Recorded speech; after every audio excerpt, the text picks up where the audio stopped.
A very good morning once again, one and all.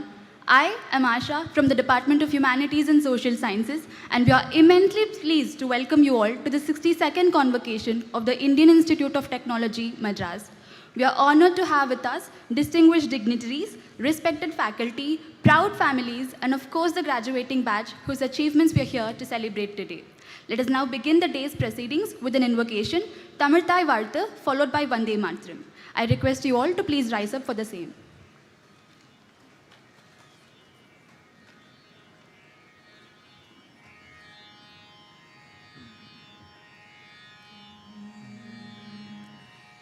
நீராறும் கடலுடுத்த நிலமடந்தை கெழிலொழுகும்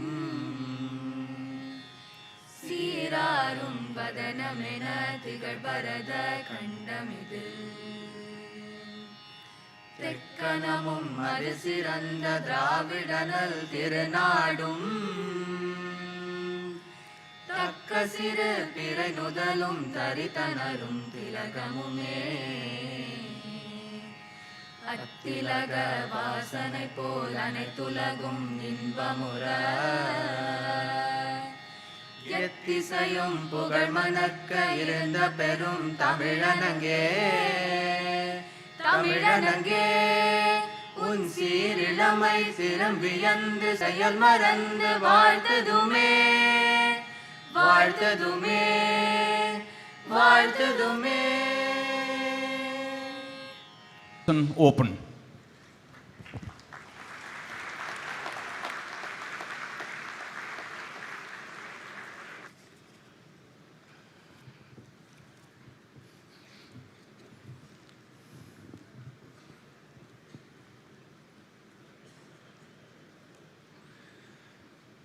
Chief guest, Honorable Shri Ajit Dovalji, Kirti Chakra, National Security Advisor.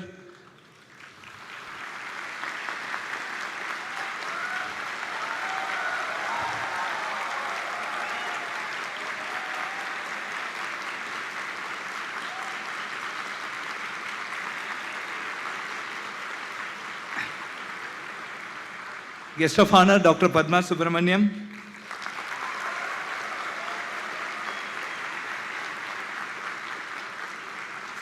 Chairman, Board of Governors, Dr. Pawan Goenka.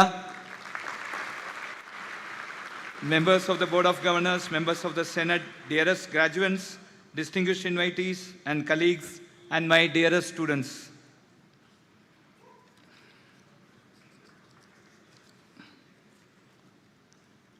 Friends, please join me in welcoming our distinguished chief guest, Shri Dovalji. He needs no introduction, but on a personal note, I consider myself blessed to be associated with him as a member of National Security Advisory Board for close to a decade now. He has been my guru, my mentor, my friend, philosopher and guide. He has taught and continued to teach me from as big as what is patriotism, what it means to really serve Bharat, all the way down to how to make a proposal and how to present one. Many lessons he has taught me. I find it appropriate to mention few of them here. To mention a few, lesson number 1, while writing a proposal, you must understand what the end user wants rather than what you know. Lesson 2, never celebrate inauguration of a project, must celebrate only its successful closure. At IITM administration, whenever I get to handle, in my view, a complex scenario, I just think of him, the complex decision he takes, and everything reduces to a trivial or rather embarrassingly trivial matter for me. Thank you, sir, for being such a great mentor. As the Tamil saying goes, Kattrathu kaimannalavu, kalladhathu ulagalavu. Whatever I have learned is just equal to a handful of sand when compared with what I need to learn, that is equal to the entire universe. I will continue to learn more and more from you, sir. Sir, here are the youth who will be serving our Viksit Bharat at 2047. The Viksit Bharat as envisioned by our Honorable Prime Minister Shri Narendra Modi ji. I have no doubt that your address today will remain in their heart and guide them in their remarkable journey through the Amrit Kaal of Bharat. Dear Shri Padma ji, As her name suggests, she is the recipient of all the 3 Padma Awards from the Honorable President of Bharat. You are a representative of the rich culture of Bharat.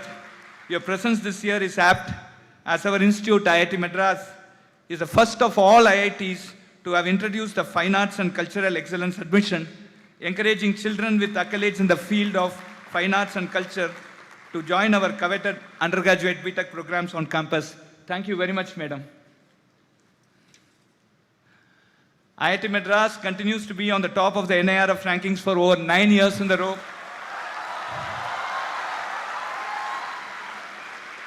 We have jumped by 47 ranks to enter the top 200 for the first time in QS World Rankings. The current year, IIT Madras was awarded several other awards, the CA Awards and CNBC TV 18 Awards, to name a few. In this convocation, 3,227 students are receiving the degree. Jai Anusandhan, the dream of our Honorable Prime Minister. For the first time in the history of IIT Madras, we have crossed 500 students being awarded the PhD degree. Congratulations to all the research scholars and their guides.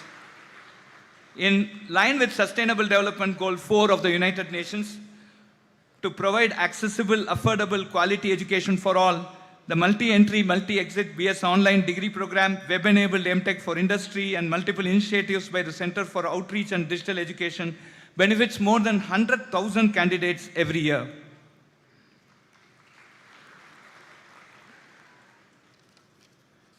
We have been involved in several other initiatives for students from towns and villages, including out-of-the-box thinking, finishing school to enhance employability, School Connect program for class 10 to 12 students, STEM program for training government school children of our Tamil Nadu state government in electronics.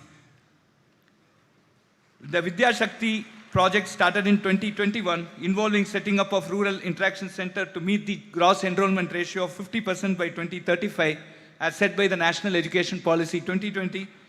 It has now reached 4 lakh students across 6 Indian states and Sri Lanka.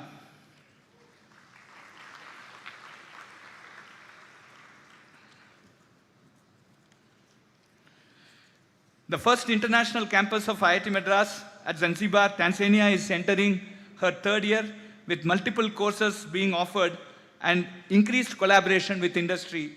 The ATL Africa Fellowship deserves a special mention here. IITM Global, a unique exploratory initiative of IIT Madras, aspires to position IIT Madras as the world's first multinational university, offering a platform for startups, innovation, research, and international academic and skilling programs. In this financial year, we plan to establish our presence in UAE, USA, Malaysia, Indonesia, and Germany.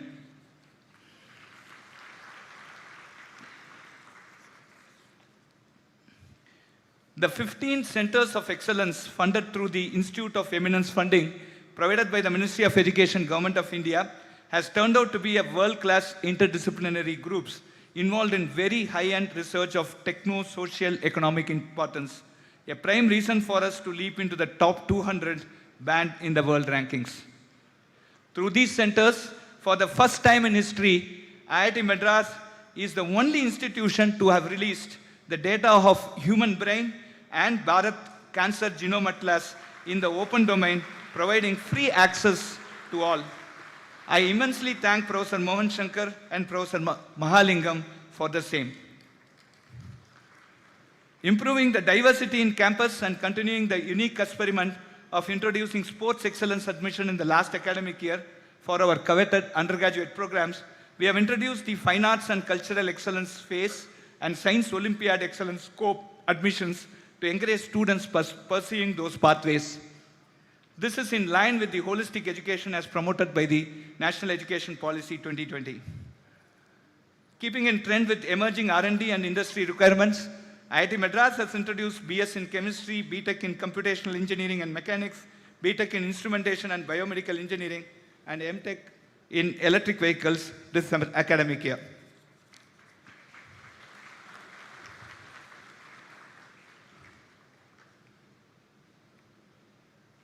It's not moving. Okay. We continue to coordinate the Swayam and Swayam Plus platforms funded by the Ministry of Education, Government of India, reaching millions of students who credit these courses in their academic bank of credit and transfer them into their respective degree programs they are pursuing.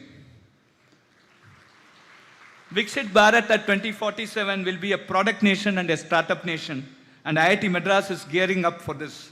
457 startups incubated so far, valued over 50,000 crores. Aether Energy, the first to go IPO. I congratulate the entire innovation and entrepreneurship stack of IIT Madras, the ECell, the C5, the Center for Innovation, Nirman, Incubation Cell, Pravartak, Rural Technology-Based Business Incubator, Bio Incubator, the Health Technology Innovation Center, the IIT Madras Research Park, and the Gopalakrishnan Deshpande Center. As a result of very focused hard work in the financial year 24-25, we have incubated 103 startups. The startup Shatam didn't come true. Keeping our IITM for all motto, more than 50% of these are founded by youth outside the IIT Madras system and mentored by IIT Madras faculty. These startups are spread across multiple deep core technology domains, demonstrating the depth of core technology translational research happening in our institute. Several IIT Madras generated technology has been transferred to industry. Here is what that have been transferred in the last 3 years. For the second consecutive financial year, we have achieved the patent a day target by filing 417 of them in the financial year 24-25. The Industrial Consultancy and Sponsored Research Cell has been sanctioned with 302 government agencies sponsored project worth INR 317.99 crores, 982 industry consultancy and sponsors research project worth INR 906.41 crores. The institute hosted the Inventive R&D Fair involving top NIRF ranked higher education institutions in our country, demonstrating 100 research and product ideas. The Office of Global Engagement has put in their best efforts to increase the number of international students on campus with scholarships and launch multiple. With our powerful 65,000 plus alumni network, around 0.5% are recognized as distinguished alumni. I congratulate the 10 distinguished alumni awardees this year and also the 2 distinguished alumni in the making, the Young Alumni Achiever Awards. Hope to see many of you in this list. Please join me in congratulating Dr. Pawan Goenka, Chairman of our Board of Governors, for the Padma Shri Award for his yeoman's service to technology and nation. Dr. Sethunaman Panchanathan, former Chief of the National Science Foundation, United States of America, and our distinguished alumnus, was also conferred the Padma Shri. 7 of our faculty became fellows in academies. Professor Bhaskar, Suresh Garimala, and Dr. Somnath became fellows of the National Academy of Engineering, USA. Professor Prabhu Rajagopal and Professor Radhakrishna Kanti were awarded the coveted Shanti Swarup Bhatnagar Award. Dr. Surendra Singh was awarded the INAE Young Associate Award. On the sports front, the IIT Madras women's team won the Women's General Championship for the second consecutive year in 57th Inter-IIT Sports Meet. IIT Madras secured overall General Championship runner-up. As a special mention, Alfan Kristen won the beach volleyball gold in Khelo India event and will be representing Bharat in international events. I am very excited to note that it is no more just placement and jobs. It is increasingly more about entrepreneurship and civil services as a career for our students, to an extent that we have renamed our placement cell as Career Pathway Center. More than 200 students participated in a session on demystifying UPSC for Bharat's brightest minds. I am very confident that we will have several of our IITM alumnus in key civil services serving the Viksit Bharat at 2047. On the infrastructure side, the construction of new academic complex, the state-of-art Sitara indoor sports complex, the administrative and hostel block at our Discovery campus at Tayyur, the renovated Institute Hospital, and the IIT Madras Mastro Ilayaraja Center for Music Learning and Research are either completed or launched during the current financial year. Auroville Foundation and IIT Madras have signed a MOU to set up the Auroville IIT Madras Sustainability Campus in a 100-acre plot at Auroville. The campus will house projects related to the 17 Sustainable Development Goals of the United Nations and a state-of-the-art sustainability incubator. The Hyundai Innovation Center for Green Hydrogen, a support for Bharat's decarbonization and net zero targets of 2070, was launched at our Discovery Campus at Tayyur. A 65,000 square feet facility will be constructed through the generous CSR support of rupees 180 crores by Hyundai. To support the IITM incubated startups, we plan to launch a special VC fund of rupees 200 crores in the coming financial year.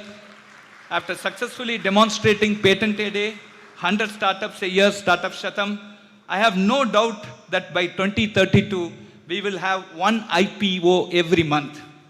All these are preparations for the target.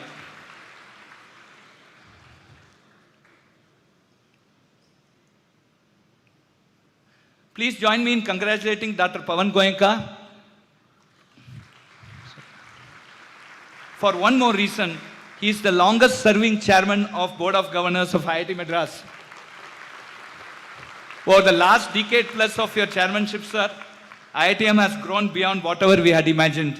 I must place on record your continued support to all our initiatives, and on behalf of faculty, staff and students, thank you very much. I also thank the Board of Ministry of Education, Government of India, Government of Tamil Nadu, CSR partners, alumni, industry partners and funding agencies for their support. We are here because of you. Jai Hind.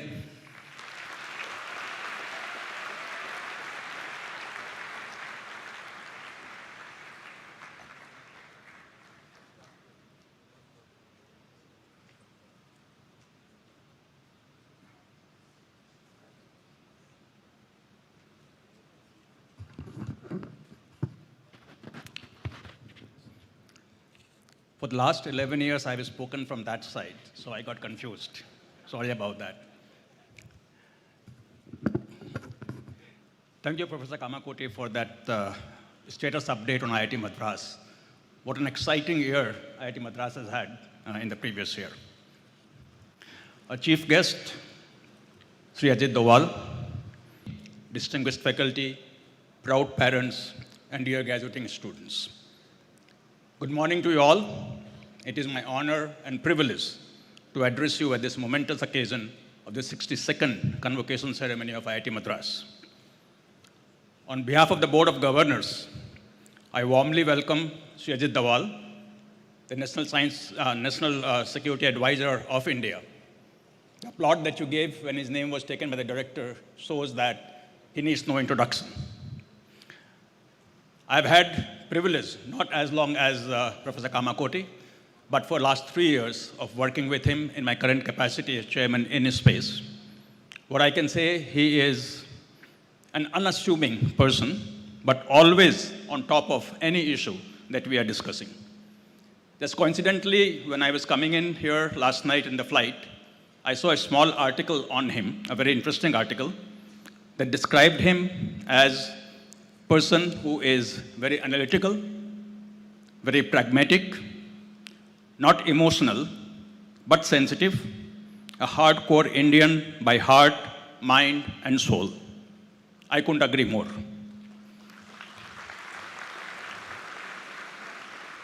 We are deeply honored to have you here today, sir, and I'm sure it will be a treat for all of us to listen to you. It is an honor for us to have Dr. Padma Subramaniam. As the director mentioned, she is one of the very few persons to have received 3 Padma Awards.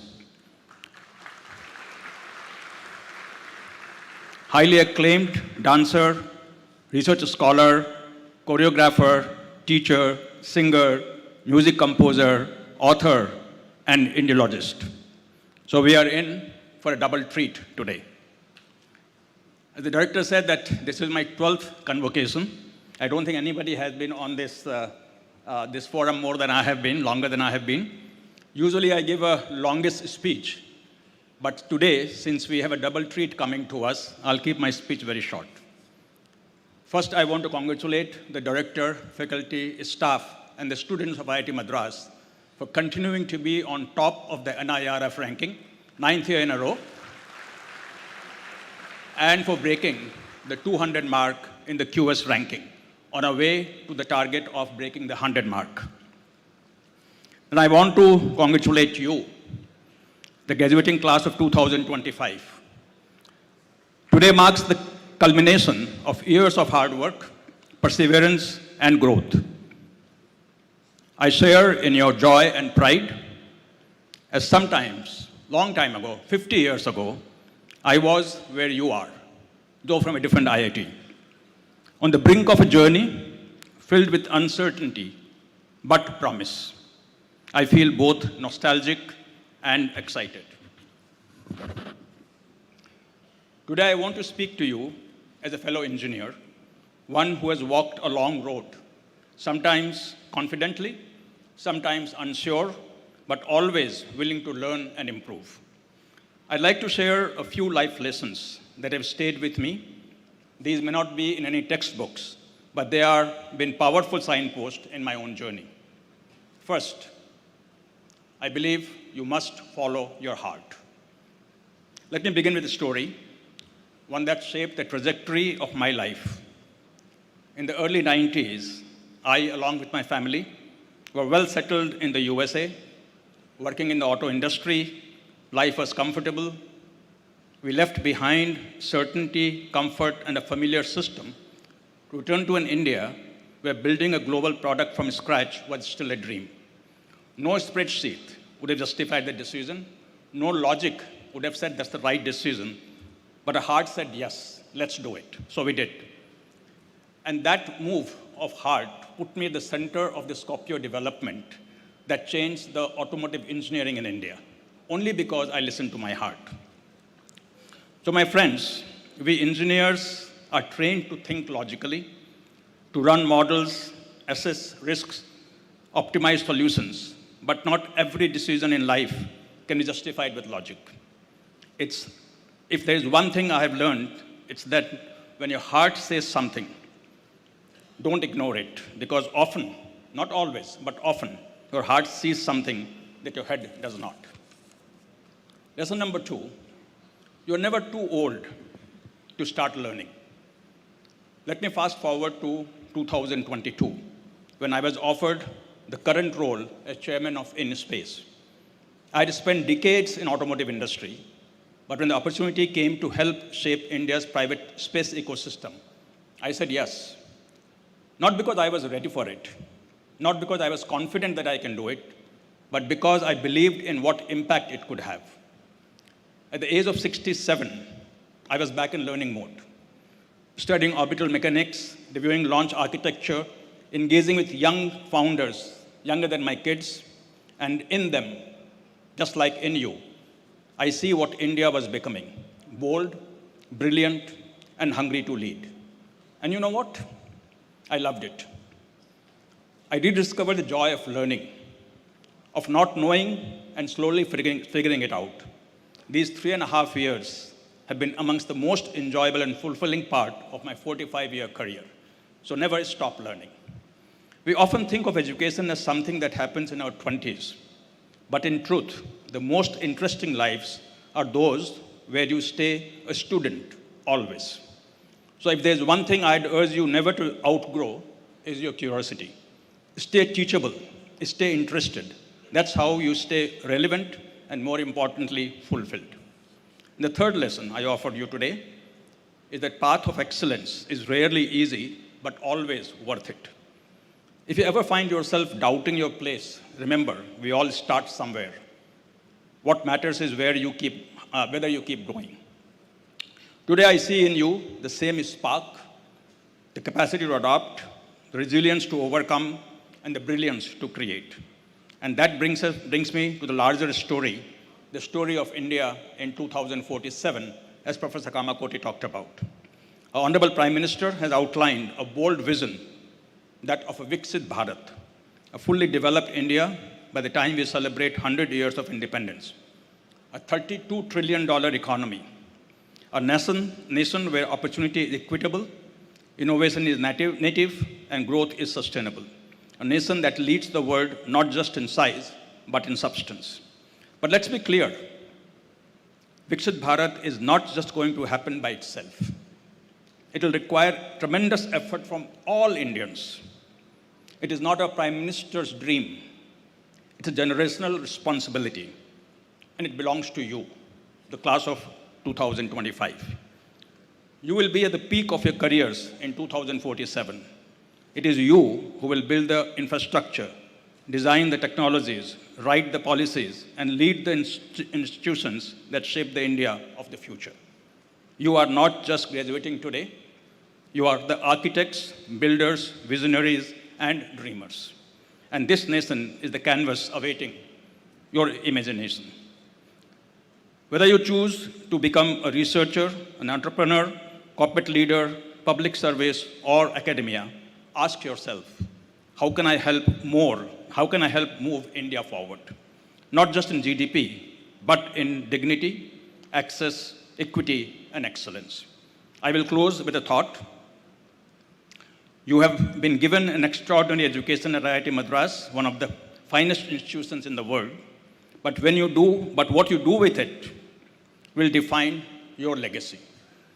So God bless. Jai Hind.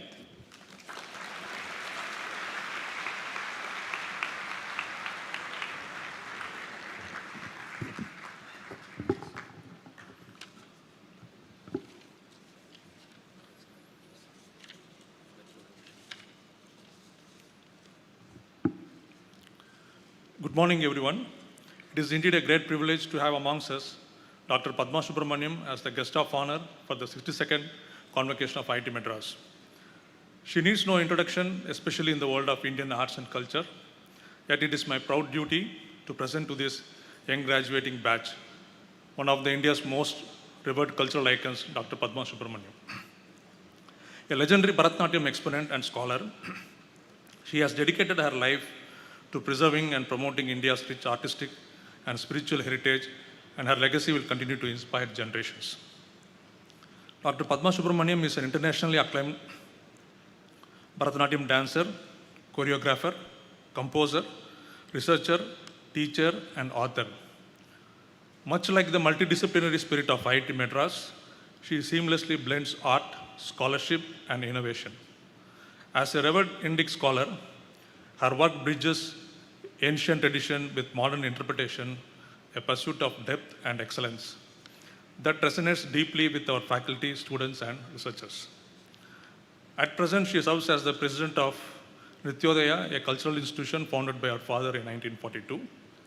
She is also the founder and managing trustee of the Bharat Ilango Foundation of Asian Culture and a trustee of the Indira Gandhi National Center for the Arts, New Delhi.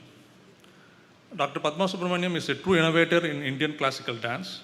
Through her pioneering research, she revived the ancient Marga tradition and created Bharata Nrityam, an original dance from that seamlessly blends tradition and innovation. Reflecting the same creative spirit, we endeavor to nurture in young students at IIT Madras. Her unwavering devotion to Bharatiya Samskriti, inspired by the blessings of Kanchi Paramacharya, His Holiness Sri Chandrasekharendra Saraswati Swamigal, has shaped our life's mission. Much like the scholar innovatives of IIT Madras, her multifarious pursuits, from authoring books to researching Agama sculptures to creating over 150 dance productions, reflects a temperament of deep inquiry and cultural insights. Her contributions have made Indian heritage accessible to all. Among her countless honors, she is the proud recipient of Padma Shri, Padma Bhushan, and Padma Vibhushan, the Academy Ratna, to mention a few, and the only Indian performing artist to be conferred with the Fukuoka Asian Cultural Prize of Japan and to be recognized as Fellow of the Asiatic Society of Mumbai for her academic contributions.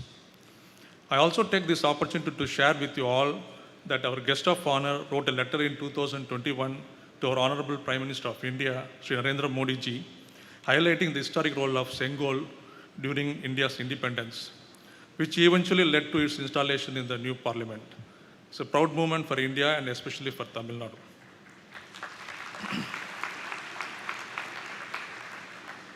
So, ladies and gentlemen, Dr. Padma Subramaniam is not just a dancer, she is a scholar, cultural ambassador, a teacher, and a tireless preserver and innovator of India's artistic heritage. Please join me in welcoming this legendary figure, Dr. Padma Subramaniam, to the 62nd Convocation of IIT Madras. Thank you.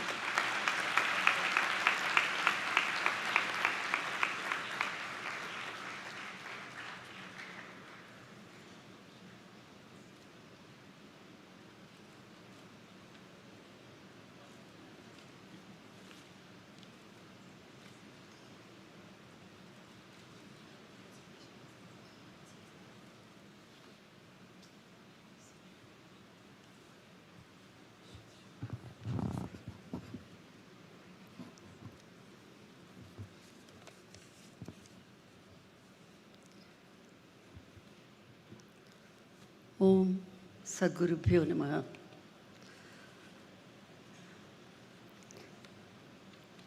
My salutations to this temple of learning, IIT Madras.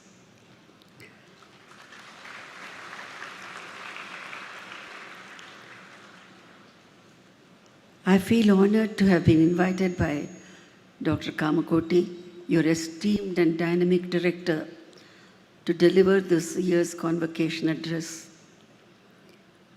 I'm so happy to share the stage with no less a person than Shri Doyle, who is the guardian angel of our country.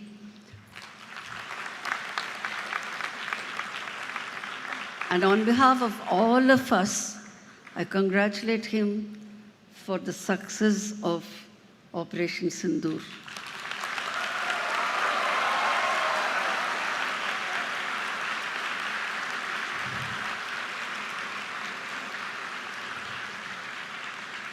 Let me also congratulate your director, your registrar, all your faculty members, and my dear students, for all that you have achieved through this great organization.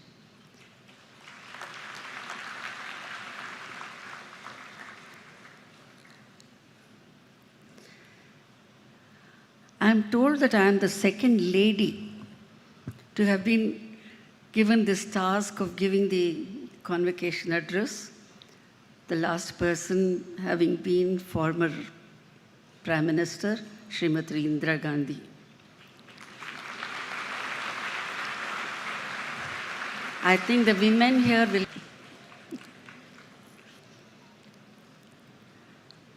I also deem it as a recognition for art that science and technology confers.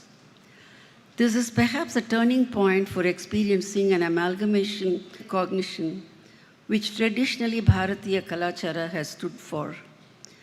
My convocation address is on a panoramic view of Bharatiya culture. This is perhaps, as I said, a turning point to understand Bharatiya culture from a holistic point of view. IITM has been giving importance for performing arts through your festivals. Now a new door has been opened to admit students in recognition of their merits in fine arts, and thank you for the same. I hope enough numbers will be reserved for women candidates. I hope there will be a day when IIT opens regular courses in humanities and performing arts in particular. Culture of a nation depends so much on the very aesthetics of living, leading to the well-being of the society. India is perhaps the only nation that can boast of a perennial flow of culture. It is here that centuries coexist. Understanding these cultural values will enable the swelling of our common self-esteem. Swami Vivekananda played a significant role in reviving yoga, both as a physical and a spiritual discipline. Thanks to our Honorable Prime Minister, Shri Narendra Modi ji, for making yoga global and thus helping refinement in humanity. Swami Vivekananda believed that India had a rich cultural heritage encompassing literature, art, music, and philosophy, which needs to be revitalized. It is a matter of pride that UNESCO has recently recognized 2 of our ancient texts and included them in the World Memory Register. They are Bhagavad Gita and Bharata Muni's Natya Shastra.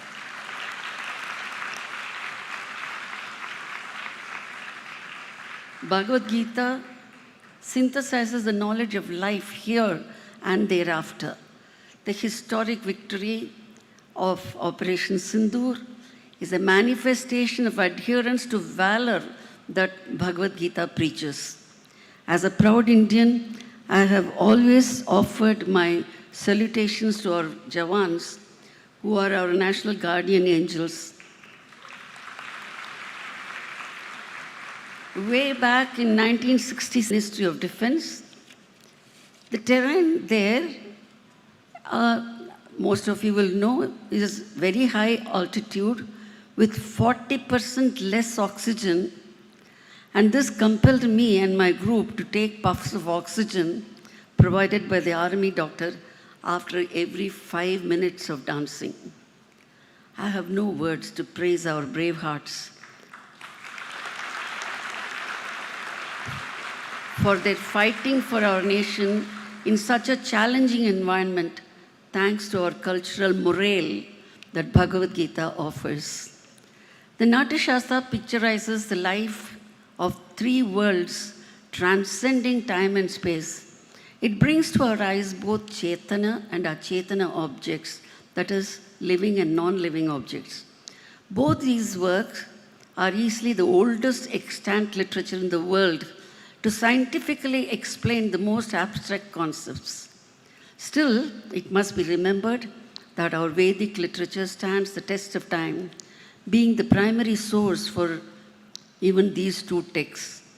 It must be said that the God particle that is being searched by the atomic physicists is already revealed in the Vedic literature and even Tamil literature relating to Shaiva Siddhanta. Women folk that it was Gargi, wife of Yagyavalkya, who was the first ever jury in the debate on the highly metaphysical subject held by the Vedic rishis. This shows the woman power that Bharatiya Kalachara had offered in society since time immemorial. The Vedic literature is the primary source for the common culture of Bharatvarsha. 18 subjects branch out of Vedic studies. These include art, science, medicine, warfare, astronomy, and the allied astrology as well. Our astronomers knew that the 28th star, Abhijit, exists, though it cannot be viewed from Earth. The basis of Vedic culture had percolated into every nook and corner of our subcontinent. It is a marvel that our Panchanga Josiers, astrologers, prepare the almanac for the year with absolutely no apparatus whatsoever, and their prediction of eclipse tallies with those of the modern scientists. For example, the fishermen of Tamil Nadu who followed their almanac did not venture into the sea on the day of tsunami. I'm saying this with personal experience. I'm from Nagapattinam, which is my native town. The wild aggression of the sea was predicted with precision of date and time. Celebrating of Shankaranti, that is Pongal of Tamil Nadu, is observed even by tribals of North India based on astronomical factors. Bharatiya culture knew to calculate space and time and maintain calendars based on astronomical factors. It is through these sources that we understand that Sri Rama and Sri Krishna were historic personalities, and our itihasas and Puranas are not, quote, badly made legends worthy of no credence, unquote, as deemed by the Westerners. In fact, these literatures reveal history. Culture is a term which embodies manifold factors in time and space. Pujya Shri Kanchi Mahaswami traces the root of this term as kal, meaning refinement. Words like kalvi, meaning education, kalai, art, kalacharam, etc. Kalacharam is actually following inherited norms according to Tamil language. Even in English, kal seems to link words like college, colloquium, etc. In short, culture is a refined way of life. Performing and plastic arts are part of that aesthetics of living. Culture reflects the grade in collective refinement in thought, word, and action. It manifests itself as the civilizational progress of man. Well, progress in time is not always progress of the human being. As we experience today, machine seems to have invaded man. The days of mental sums in arithmetic. In India, rishis taught these values, which, when observed, led to united pleasantness in society. Culture here is man's relation with parents, teachers, and surroundings, taught as primary lessons. This is common revelation from both Sanskrit and Tamil traditional learning. Concepts like parents are tangible gods, teacher is equal to God, positive and negative factors are not one's own making, the results of one's own actions, that is the law of karma. The idea of law of janma, that is rebirth, helped in developing detachment and equanimity. The binding with family values and social protocols paved the way for creating responsible citizens. These are all reflected in the literature that formed the primary lesson before the advent of Macaulay's education policy. In Bharat, education and culture was intertwined, and the Vedas have been the primary source for both knowledge and wisdom.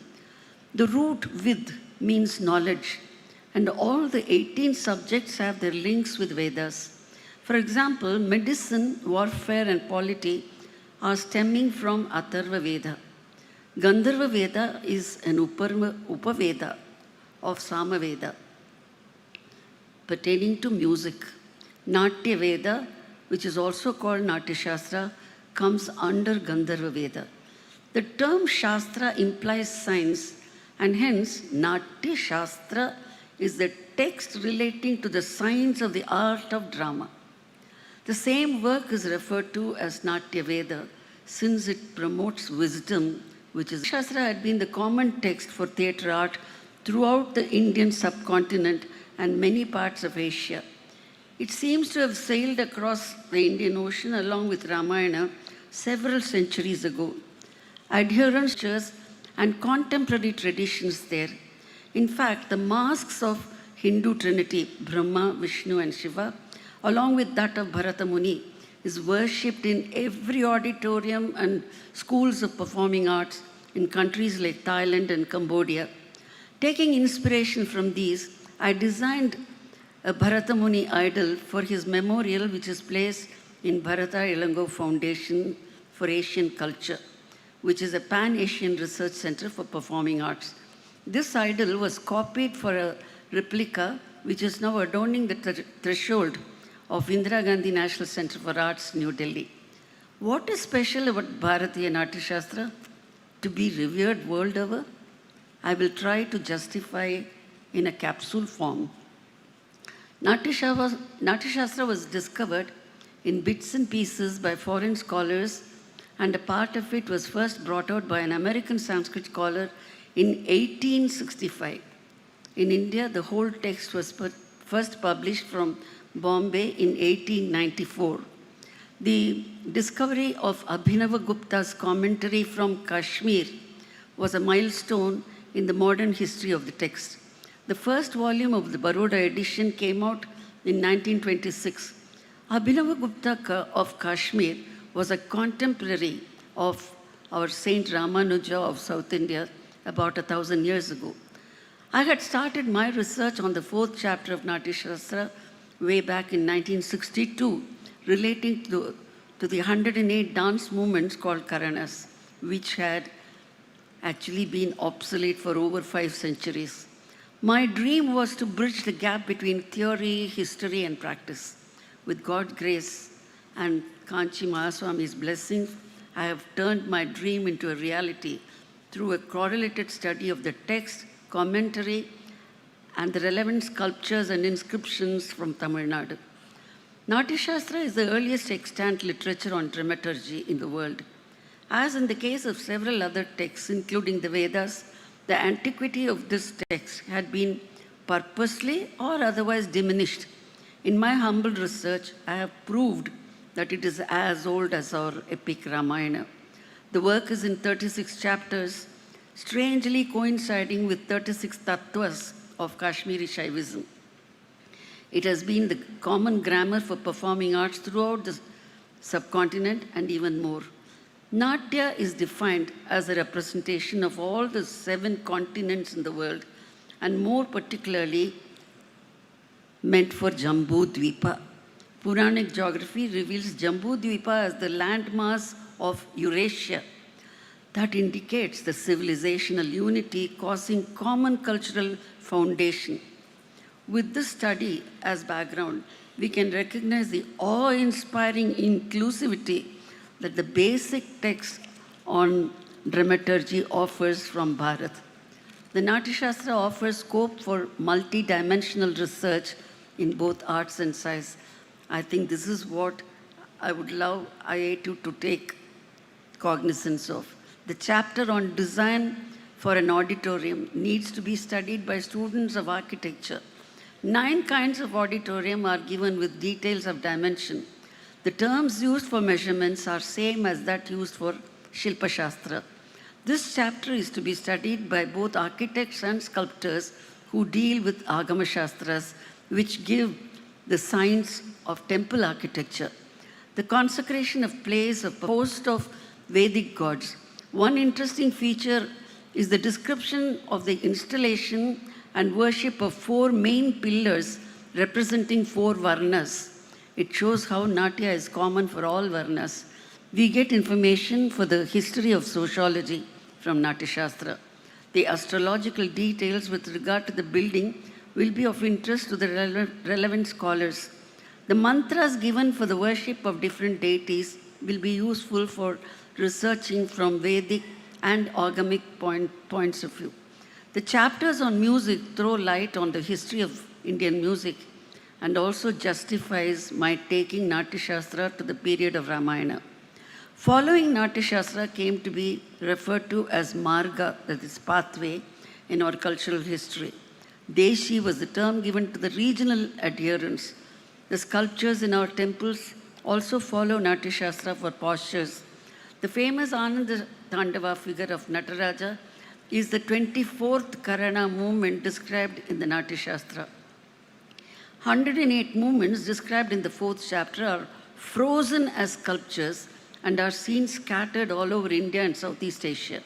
However, all 108 are found in serial order in a few temples in Tamil Nadu. All our neo-classical forms of dance like Bharatanatyam, Kathak, Odissi, and so on are all deshis of the respective regions. A little over 1,000 years ago, when Rajaraja Chola was creating the Karana sculptures at Brihadishwara temple in Tanjavur in Tamil Nadu, simultaneously, Abhinav Gupta was writing the commentary for the text in Kashmir. If the culture of our country was not under one umbrella, how can this be explained?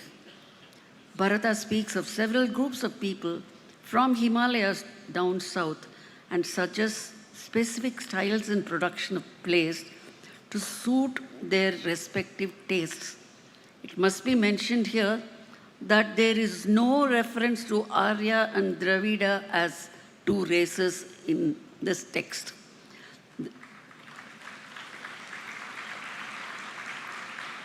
The two-race theory was the creation of the Westerners to divide and rule us. Unfortunately, still you are able to see the influence of that division. Theatre art, that is Natya, is based on expression of ideas. Expression is called abhinaya, meaning drawing the idea towards the spectator. Natya Shastra is also in sutra form, that is expressed as a formula. The psychology of movements, the art of verbal expression, the indicativeness of costumes, etc., and the involvement of the mind are all elaborately analyzed. That is why it is a Shastra. Shastras are scientific texts relevant beyond time and space. Natya Shastra is the first text to analyze the process and progress of appreciation. This is called the Rasa theory, which has ruled the world of literature and arts throughout history in our country. Rasa is a concept and not a word to be translated. The enjoyment that the spectator gains is rasa, and it is of 9 types. Abhinav Gupta's commentary raises this intellectual analysis into a spiritual experience. The exposure to beauty removes the moth that hides the soul, which by nature is blissful. This Ananda Atma is experienced at least momentarily by the Rasika. Hence, rasa is only one, whether it is sorrow or anger. The sweetness of tragic tales of rasa. The horror of combats is also enjoyed as rasa. The Rasika sits on the edge of the chair in anxiety and still enjoys the For the practicing dancer, it is frozen dynamics. For the sculptor and the critic, it is a beautiful piece of art. For the philosopher, it is the Nadanta Natana, eternal performance of the Lord for his eternal performance of the Lord for his Panchakriya, that is fivefold activity, namely creation, dance of the subatomic world. The wonder is that this single piece of sculpture has immense information for one who desires to have. This fusion of science, technology, and metaphysics is magnificent. Technology and metaphysics is magnificently placed in front of sun, where God particle is being searched. This is the dichotomy in the field of research. It only proves that more interdisciplinary work is the need of the day. Only IIT Madras can foster that. Thank you so much.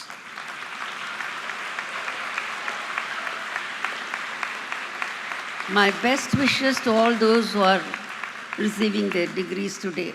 Namaskaram.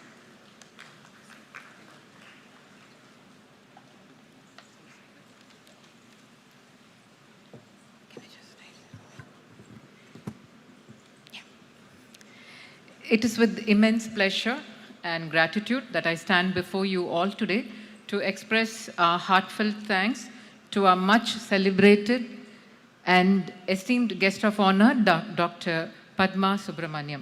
Madam, your presence here today has truly elevated the convocation to a remarkable level. IIT Madras is deeply honored to have had the privilege of listening to your insightful words and witnessing your inspiring presence in the convocation. On this occasion, it is fitting that Madam Padma Subramaniam is present when IITM admits the first batch of students under the program FACE, Fine Arts and Culture Excellence. The 6 students to whom you will be giving the seat allotment letter will never forget this auspicious and momentous occasion in their lives. On behalf of IIT Madras, I extend our deepest appreciation and thanks to you, Madam, for being with us when we mark this cultural and important milestone and for making this event a memorable and prestigious occasion for all the graduates as well as the new entrants. Thank you.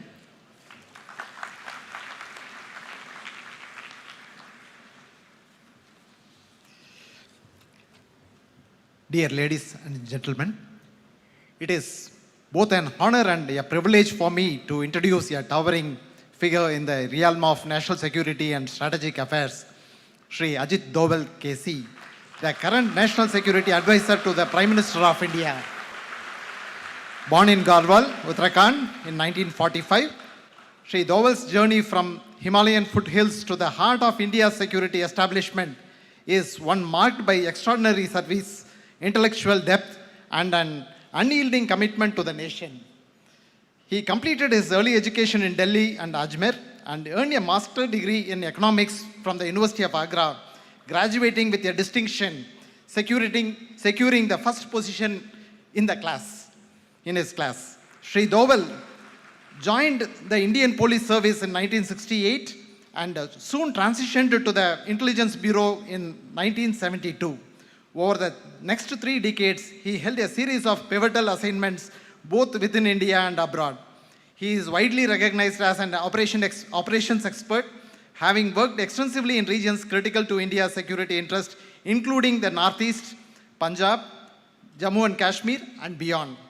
His contributions were instrumental in ending insurgency in Mizoram and enabling political transformation in Sikkim. A defining aspect of his career was his tenure in Pakistan, where he spent over 6 years undertaking some of his most challenging assignments. He later served as a minister in the Indian High Commission in London and retired as Director of Intelligence Bureau in 2005. Shri Doval has the rare distinction of being awarded the prestigious Kirti Chakra, one of the biggest, highest peacetime gallantry award. Remarkably, he also became the youngest officer to receive the Indian Police Medal for the meritorious service in just 6 years, far ahead of the typical 17-year benchmark. He also been conferred the President Police Medal for distinguished services. Post-retirement, Shri Doval continued to shape India's security discourse as the founding director of the Vivekananda International Foundation, a New Delhi-based think tank focusing on national security and strategic affairs. Since May 30, 2014, he has served as a National Security Advisor to the Prime Minister of India, a role in which he has been at the forefront of several transformative national security and foreign policy initiatives. Dear all, with great pride and privilege, please join me in welcoming a statesman, a strategist, and a sentinel of national interest, Shri Ajit Doval, to the 62nd Convocation of IIT Madras. Thank you.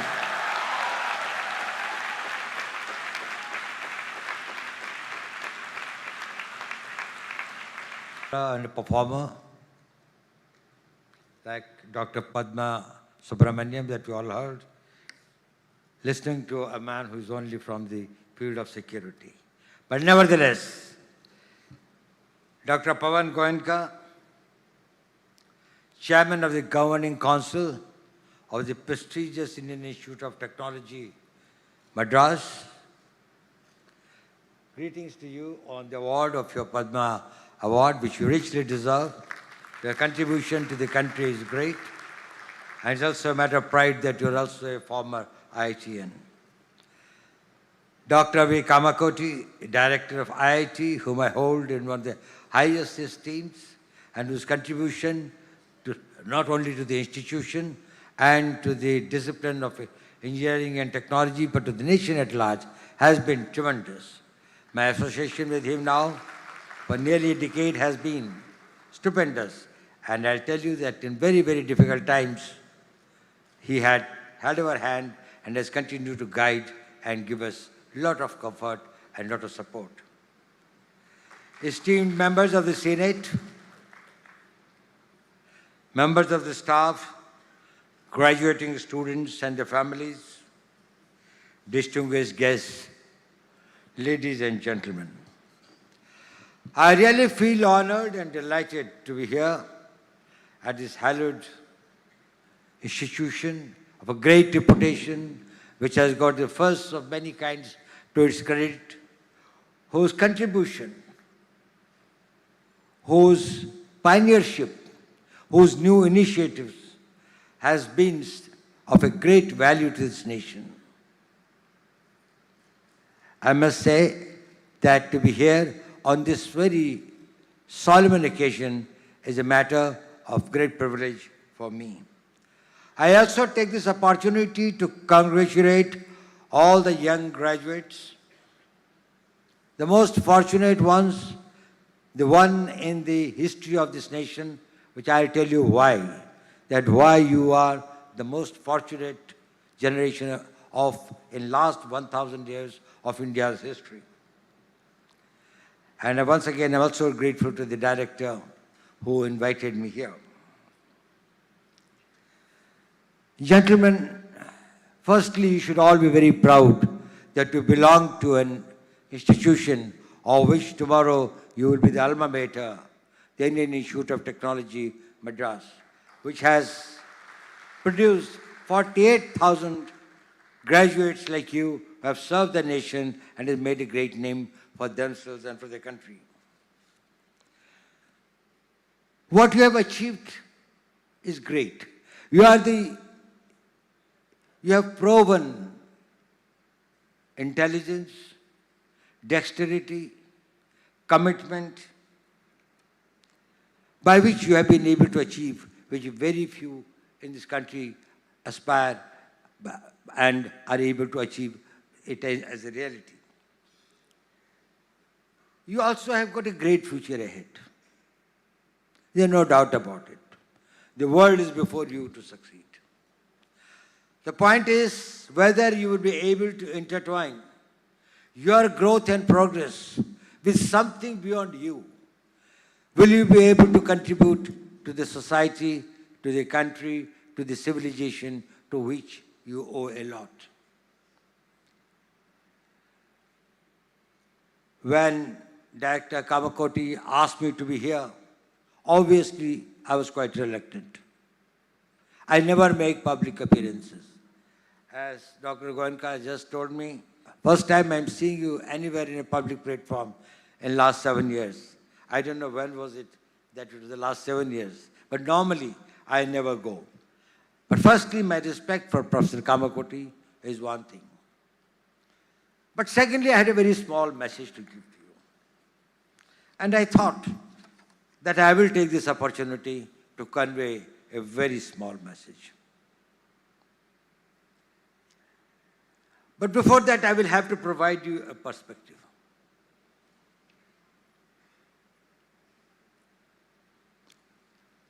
You belong to a country, to a civilization which has been beleaguered, bled, dishonored, this thing for 1,000 years.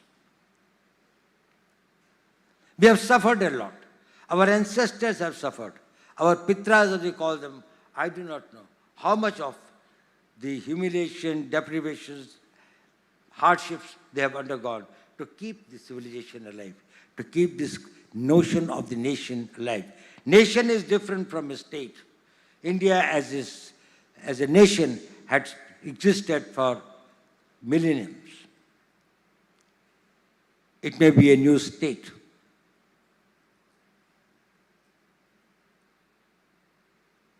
Even when we got independence in 1947, our GDP was barely $20 billion.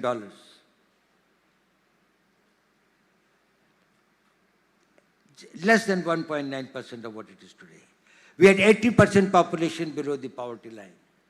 And do you know, just a few years, but 2-3 years before the independence came, we suffered a famine in Bengal. It's a pity that nobody talks about it in India today. Do you know, as per the British records, how many people died in that starvation death, due to starvation death? There were 60 lakh people died. And there was nothing that was talked about it in the slave nation. That showed that the country's spirit had been enslaved to that extent that it became a non-event. Today, if there are 5 such deaths, the whole country will rise. The youth will look, you will find governments will fall. Deaths due to starvation because you could not eat. And therefore, 1.60 lakh people died, as per the records. That is the thing that we came. And as Dr. Goenka said, we will be completing 100 years of our independence 22 years from now. You will be at the prime of your careers. You will be in your mid-40s or late 40s. You would have experience. You will have the knowledge. You would also have the personal stability, financial stability, family stability, social stability by that time. And still you will have many decades to contribute and work. What will be that India like? Let us visualize. Dr. Goenka said we'll have a GDP of 32 trillion as against probably 4.1 today. About 8 times of the present one. Our per capita income will be about $22,000 per head, per person, from 2,500 now. We will have working population of 1.1 billion people, highest in the world, which will be better educated, which will be highly skilled, which will be globally interconnected, and will also have the largest technical pool. In contrast, China will have a squeezed 700 million, 23% less than what it is today. We will have the world's largest military force. At present, 1.9% of GDP of 4.1 trillion, we have got a budget of $77 billion. If it's a 32 trillion economy, and even if we spend only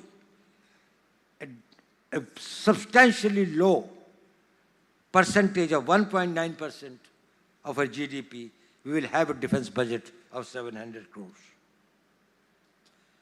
We will be world's one of the biggest global markets because we will have a burgeoning middle class.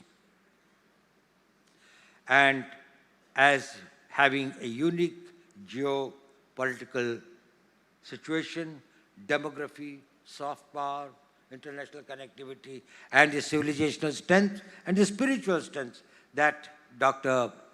Padma Subramanianji just told us and enlightened us about.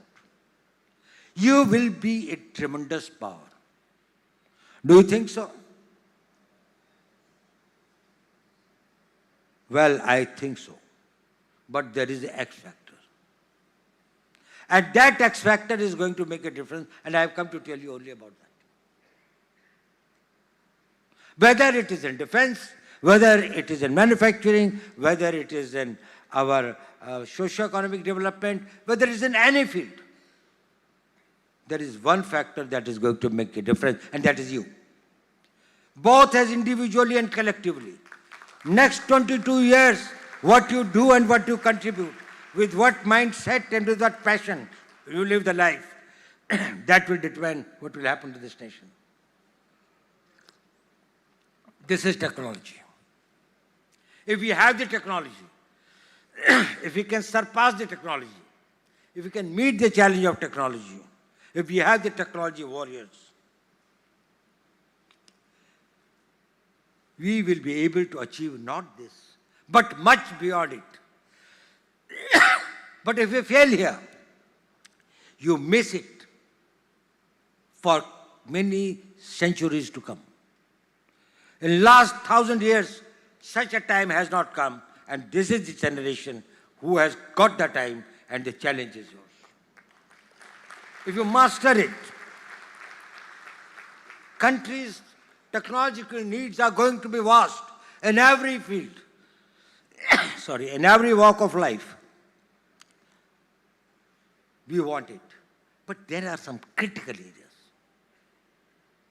There are critical and emerging technologies that we'll have to probably look at with much greater, where we'll have to get much greater focus. It is important because our needs are multiple and diverse. But every nation has got some core needs. And first need is survival. You can have everything in the world. That will mean nothing if you don't survive. And we are in the business of saying that even if I perish, the country survives. If you become the technology warriors, you may perish, your technology must survive, the nation may survive. The debt that we owe to our ancestors, we are able to avenge our history. Indeed, we need an ecosystem of technology, high resources, infrastructure. But what we need most are the men like you. You must have heard many stories. There was a young scientist in Cambridge, young boy. In the Second World War, do you know who changed the history of the Second World War? You know him by the name of the man who started, father of computing. His name was Alan Turing. He found he could break the Enigma machine's code.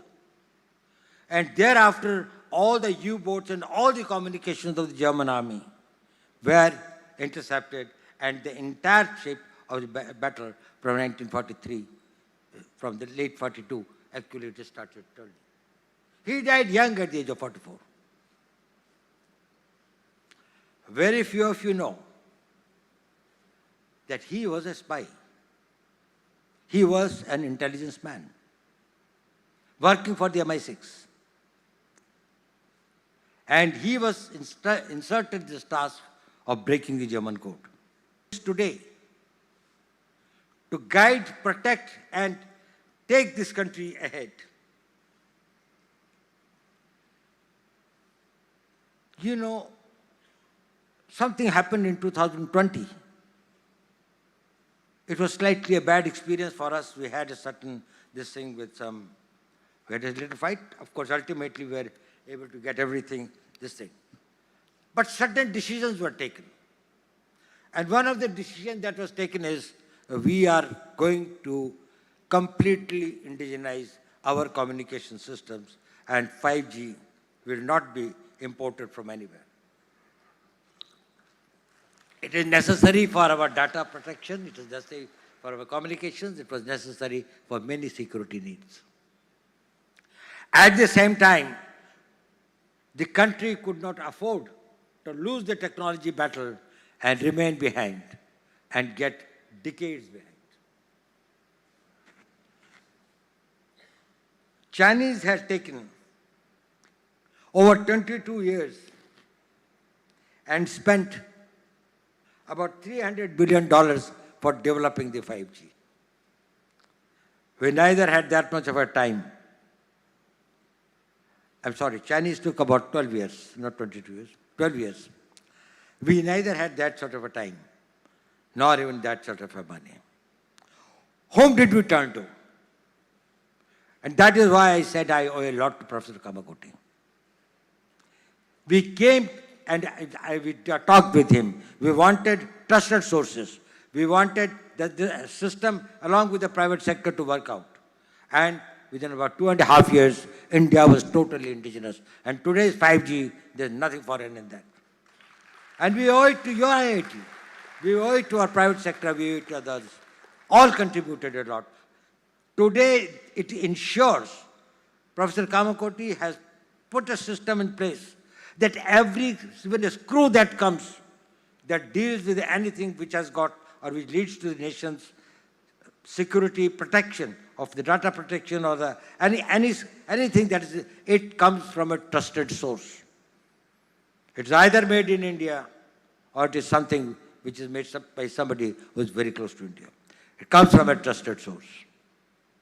That concept was this thing when he said, how do we make our system totally insulated from any enemy influence and others. And we said that we will work for that. It looks small, but it is big. It is something that you have done a lot for doing that. Now, I was talking about that what could be the systems that would be important for us, which will be the game changers. You all know it, but I would like to emphasize it. Artificial intelligence is one of the great game changers. It took roughly 4.5 million years for a man to discover, invent fire, which was one transformative technology. Fire changed the whole concept of the world, the way the man lived. Another 2 lakh years, this thing, the wheel.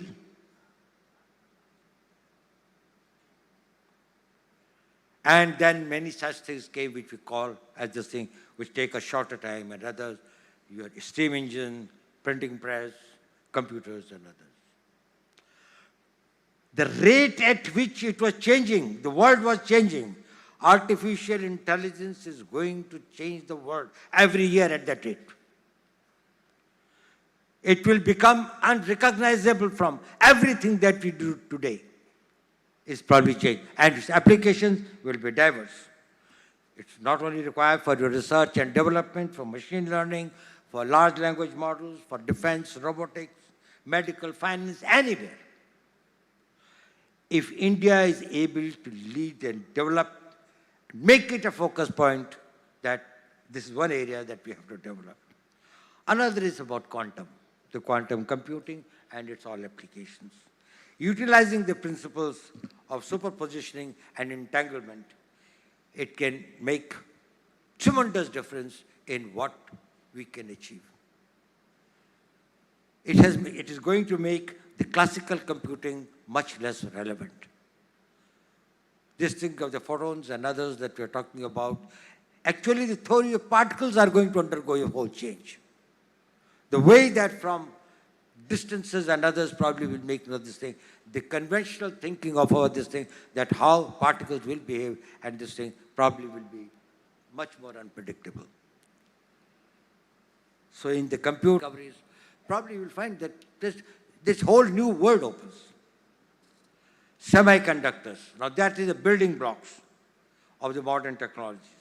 Our chips for our battle tanks, for various types of things, that probably the chips are going to be of great this thing. And then the space sciences, and I must compliment here Dr. Goenka, who has contributed tremendously in last 3 years in the new whole district that is opened up for the space sector, for the private sector, and we are doing very well in that. Whether it's in communications, it's in navigations, it's in satellite surveillance, geological mapping, rare earths and advanced materials, energy, etc. Other this thing. Now, the link of the technology and warfare has been always very, very important. The caveman from his stove, from a sling with a stone, to the today's contactless warfare and the unmanned systems, has been a long journey. Do you know one of the biggest empires which ruled for 2,500 years? One of the most important reasons why it was defeated and was finished by the northeastern tribals of Europe, known as the Germanians, and later the Byzantines by the Turks. Because the Romans were good horse riders, but never used stirrups. Now stirrups are the iron this thing on which you stand. Whereas from the Genghis Khan time, from the Mongolian this thing, these tribals had known that on their horses and their ponies, they could stand in the stirrups. So you can play with the sword. Standing there, you can throw a spear with that. Whereas on the horse, where you are sitting on a blanket on top of it, you can only tumble down, if anybody wants. Roman Empire got finished. It's the technology. Mughals brought here the Hemu's army and others, which was much more powerful than of the Babur and others. It was the bazookas, the gunpowder.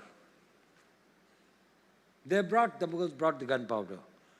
And the Indian elephants started reversing their direction and stepping over their own troops. It is the technology. We have to develop our indigenous technology. Mention was made here of Sindoor. We are really proud of it, not for necessarily what people perceive, that how much of an indigenous content was there. We are proud of it, that some of the best systems that worked, whether it was our BrahMos systems, whether it was our integrated air control and command systems, whether it was our radars, whether it was the whole this of things that was being done at the battlefield surveillance about the position of theirs. We decided to have 9 terrorist targets in the crisscross of Pakistan. It was not only the border area something, which we thought were there this way. We missed none. We hit nowhere else except that. And it is also not that was a very, it was precise to the point where we knew who is where.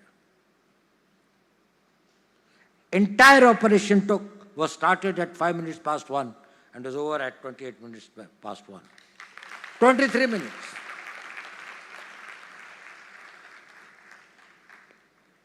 Thereafter, a lot of things are said that this thing, foreign press and all these things, they said Pakistan did that and this. You tell me one photograph, one imagery. In, these days, these imageries are from the satellites all over the world. They are this thing, which shows any Indian damage being done, even a glass pane having been torn.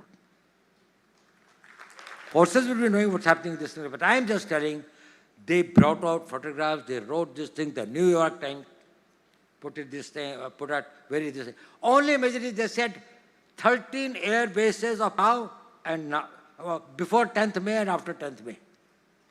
Whether it was in Sargoda or it was in Rahim Yar Khan or it was in Chaklala or it was in Rawalpindi, air bases, including the Bellary where they have got the AVAX, the control systems. Now, I want to send to you, you must meet him.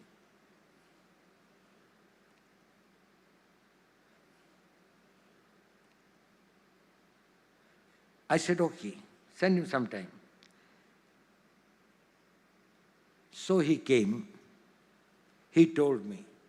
I said, how do you know General McMaster?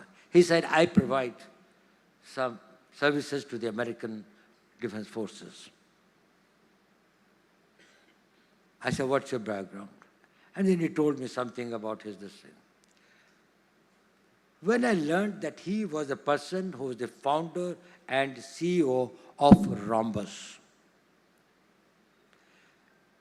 he was providing on the basis, he started it, on the basis of the open information about the position of the satellites and what they were taking the imageries and some of these things, the entire forecasting model for next 24 hours for Pakistan, for American Army. Then the American Army started supplementing it with their own data. And he became extremely this thing, and this Rhombus Corporation became one of the very, very powerful organizations with very high technology, using AI, using particle these things, and multiple of other technologies and others.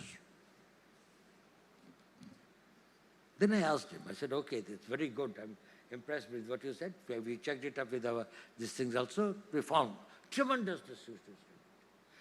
His predictions are 70% right about anything relating to defense and military activities taking place anywhere in the world.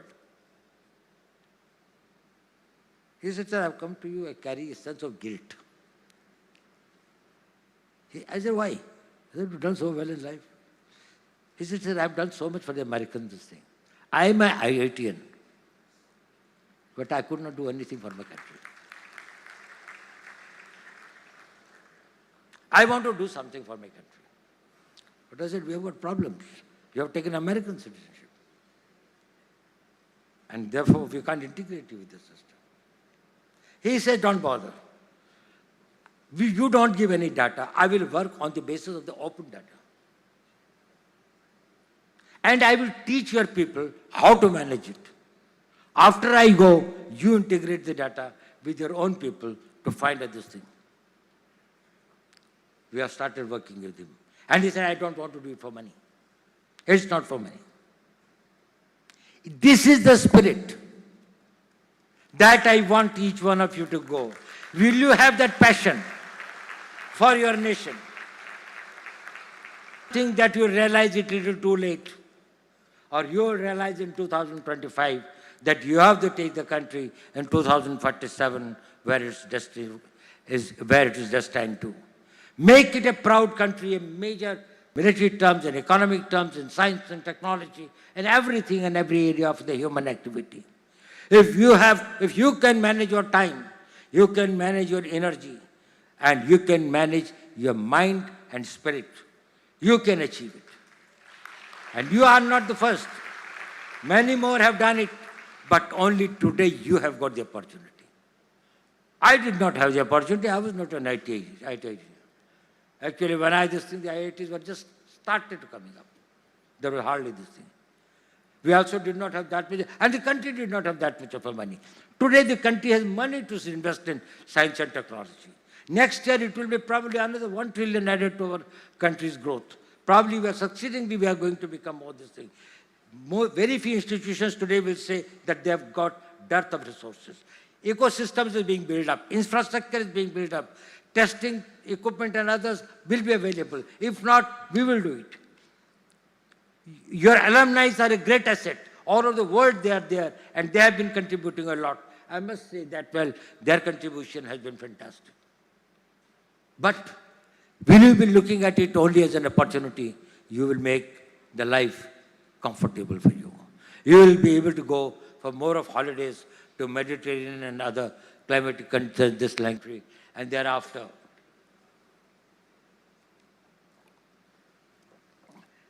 You can call that life successful. I will tell you one small incident before I conclude. During Second World War, in the concentration camps, there were many Jews who were kept there. One of them was a psychiatrist, and very well from Austria, whom Hitler had this thing and others. When he started looking, and then he was shifted, he started feeling the people coming to concentration camps, many of them were punishing, some in 3 months, some in 5 months, some 6 months. But this man, since he was this thing and there are certain things against him, he was kept for a very long time, almost the whole duration of the war, about 4.5 years, about 4 years. And was shifted from one concentration camp to another concentration camp of the Jews and others. He found hundreds of Jews, rather thousands of Jews dying. But even strangely, some survive. And he started taking notes. He said he writes, he wrote a book after coming out. There is an old lady of 74 or 75. She said, I don't know when the war will be over, but I have to go back home. He said, why? They said, they brought me and my son daughter-in-law. But my granddaughter, about 4 years is left behind. I have to go back to get her.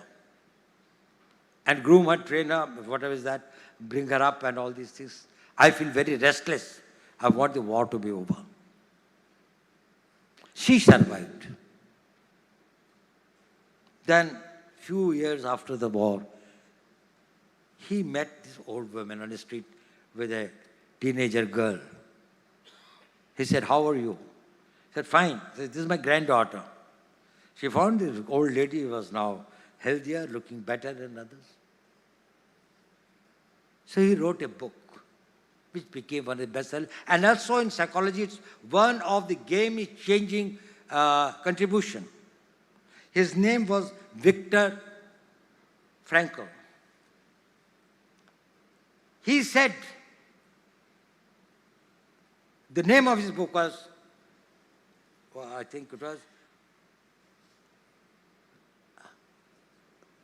whose life has a meaning, only they survive. You are useless when your life loses its meaning. You may be a billionaire or you may be a pauper, it doesn't matter. As long as there is a meaning, you will survive. You live to achieve something. If you have got nothing to achieve, if you have got nothing to, you can't play this thing after the match is over. If there is no goal post, where is this thing of my skills? You give me a goal post. Even out of death, I will come out. Your willpower, your spiritual power takes you out. This institution gives you the meaning.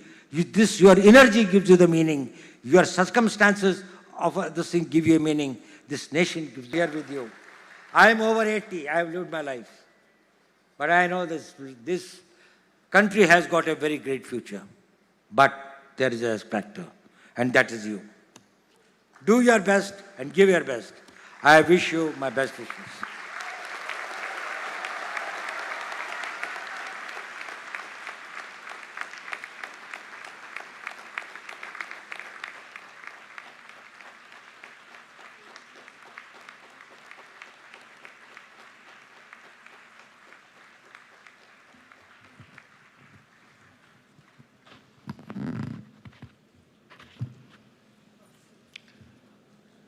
Thank you, Sri Dawal, for that most immersive and inspiring speech.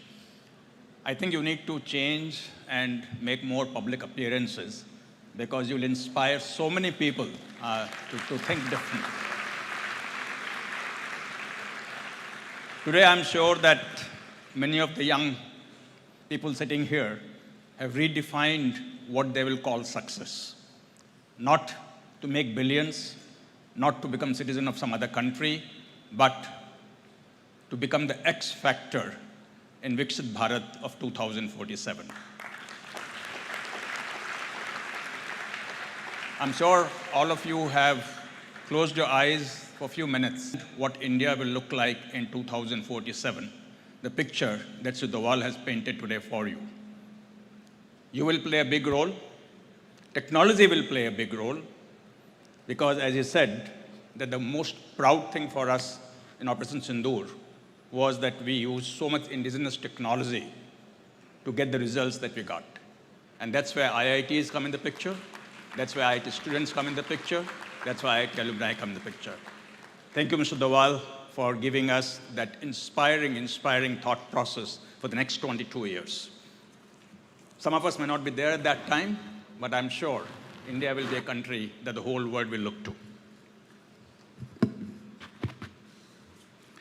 Now we proceed further in our convocation ceremony.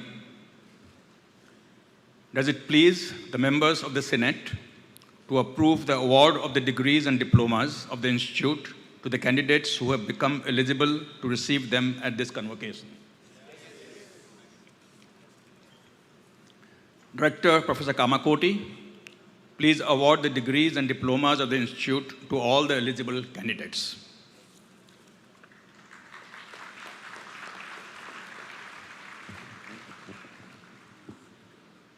Madam Registrar, please propose the number of candidates who have become eligible for the award of the various degrees, diplomas of the Institute at this convocation.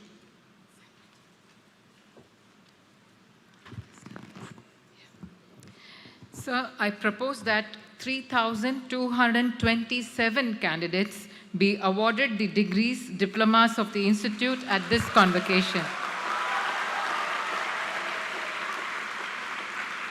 I also propose that 2,419 candidates be awarded the degrees and diploma in person in the departmental degree distribution program in absentia.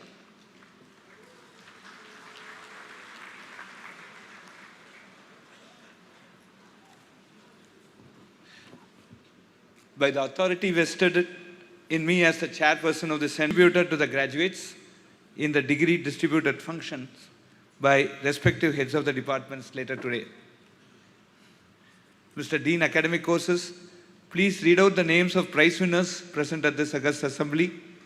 May I request the Honorable Chief Guest to present the prizes to the prize winners. I request the Honorable Guest of Honor and the Chairperson to join.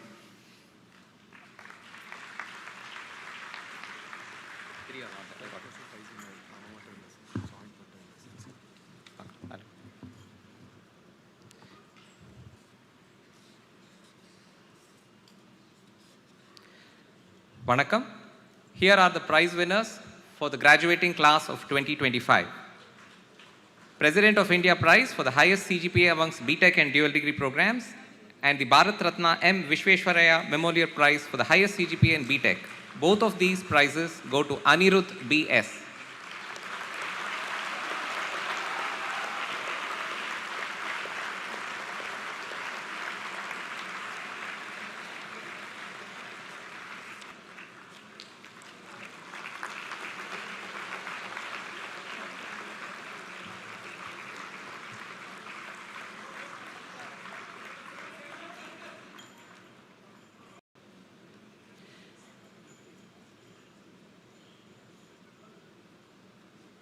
Institute Merit Prize for the student with the highest CGPA in dual degree, BTech and MTech program goes to Anish Anand Pofale.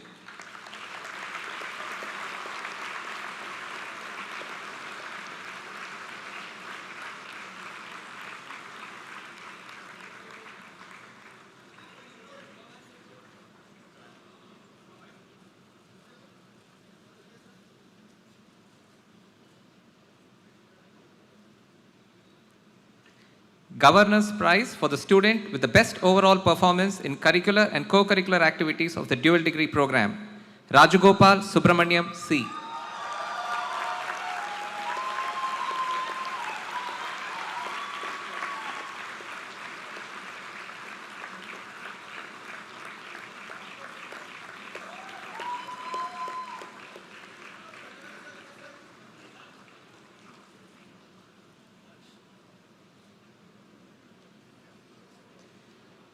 Best PhD thesis in the Department of Aerospace Engineering.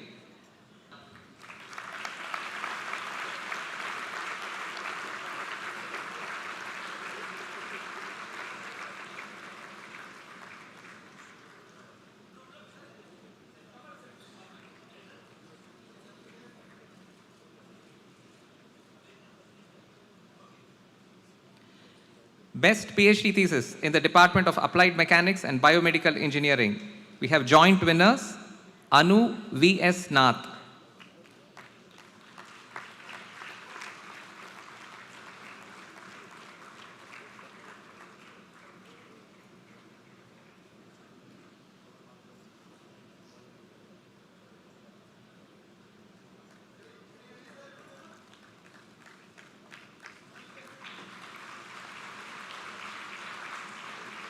And Samana P.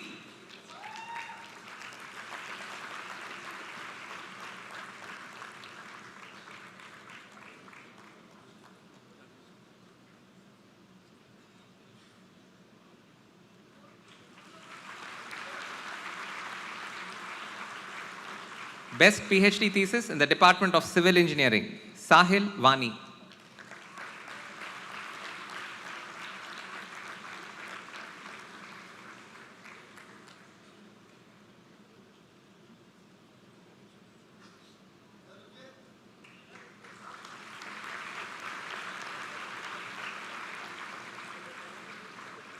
Best PhD thesis in the Department of Chemical Engineering, Baliwada Kusum Kumar.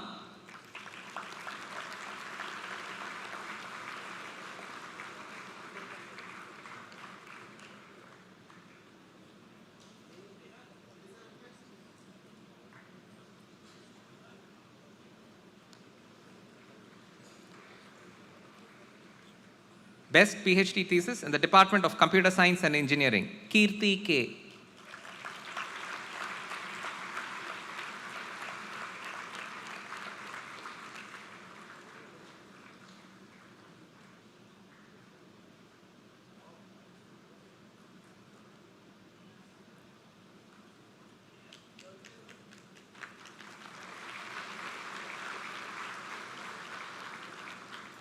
Best PhD thesis in the Department of Chemistry, Sachint Prabha P.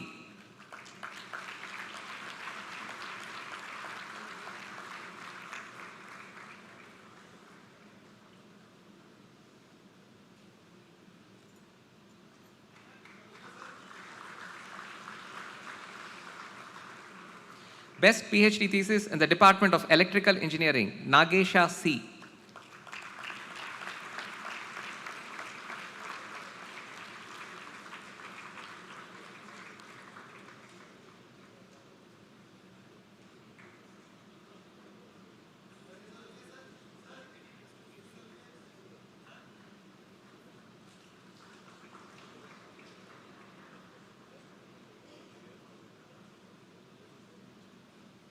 Best PhD thesis in the Department of Mathematics, Rabita V.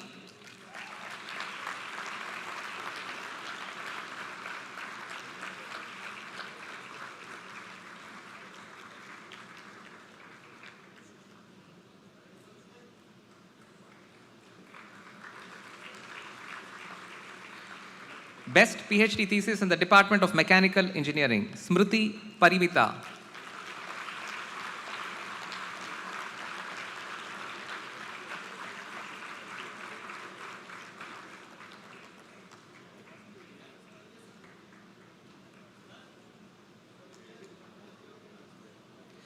Best PhD thesis in the Department of Metallurgical and Materials Engineering, Swati Suman.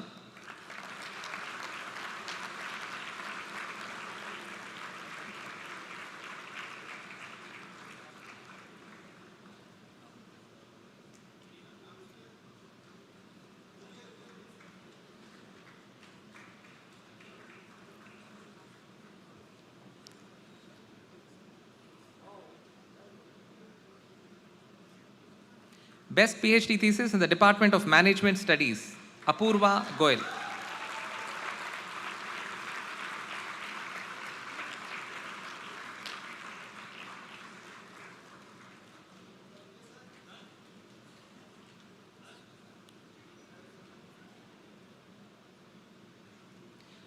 Best PhD thesis in the Department of Ocean Engineering, Yedula Hemant Kumar.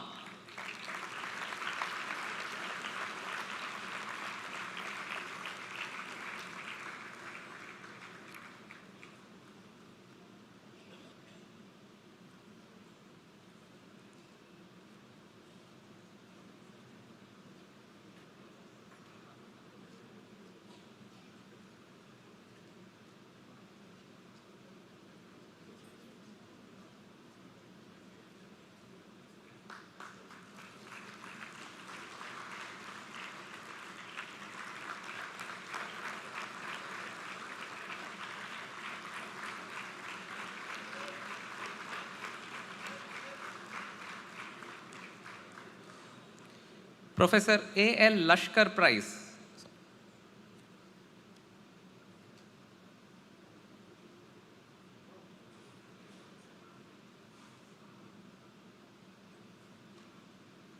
Professor A.L. Lashkar Prize for the scholar with the best PhD thesis in physics, Hari K.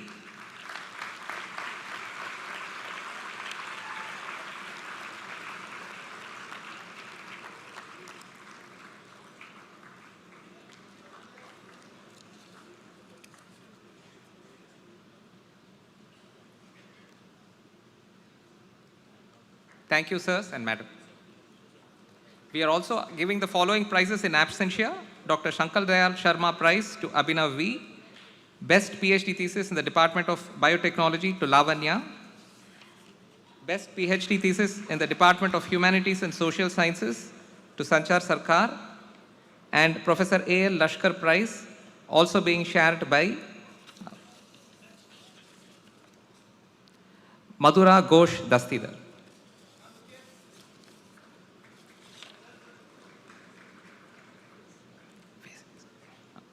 I now request the Honorable Guest of Honor, Dr. Padma Subramaniam Ji, to present the seat allotment letter to the students admitted to the BTech program of IIT Madras through the Fine Arts and Culture Excellence FACE admission program. I call on stage Potturi Ratnakar, who is a Carnatic vocal musician and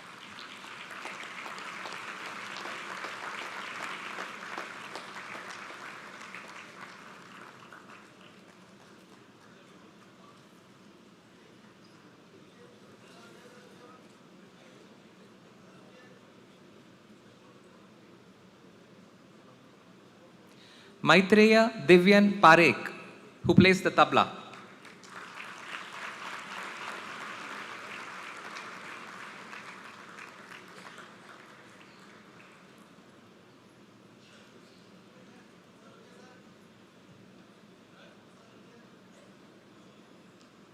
Nandan Kanashyam, who is a painter.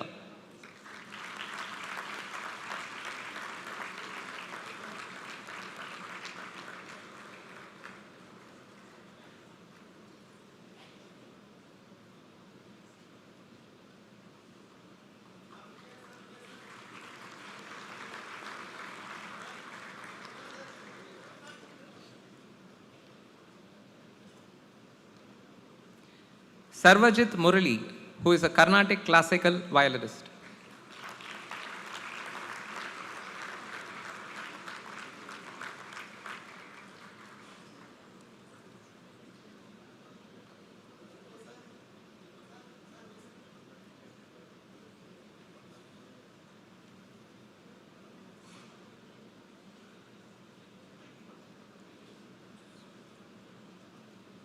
Thank you, sirs and madam.